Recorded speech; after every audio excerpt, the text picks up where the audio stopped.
When I was a child, I had a terrible time learning to sit still. I was a fidgety child. That is, I was always moving. My hands, my feet, my body was shifting. If I was sitting in a chair, I could never just get that right, comfortable feeling where I wasn't moving. So whether I was in school or church or even at home, you could be assured that I was fidgety. I was moving, but I was not still. And even as an adult, I struggle with sitting still at times. If you're sitting beside me in a gathering of some kind, I'm likely to kick your leg with my foot because my feet are moving or swinging back and forth. It's just hard for me to be still.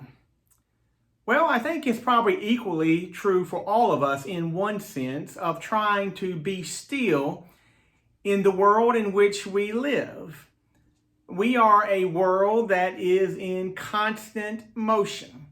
We're always doing something. We're always engaged in some kind of activity or involved in something that is causing us to be up and moving and active in our lives.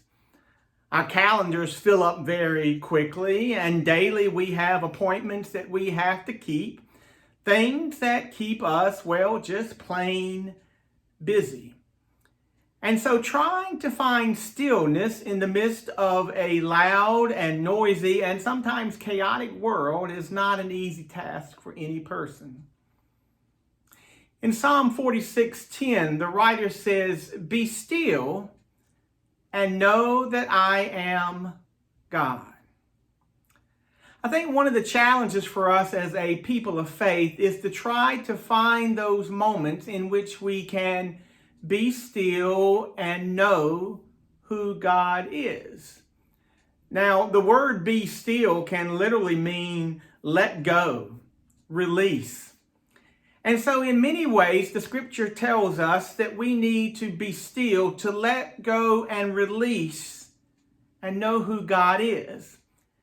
That is to know that God is ultimately in charge of our lives, that God is working behind the scenes, and that God is watching over us. And if God is doing all those things in our lives, then we can trust God.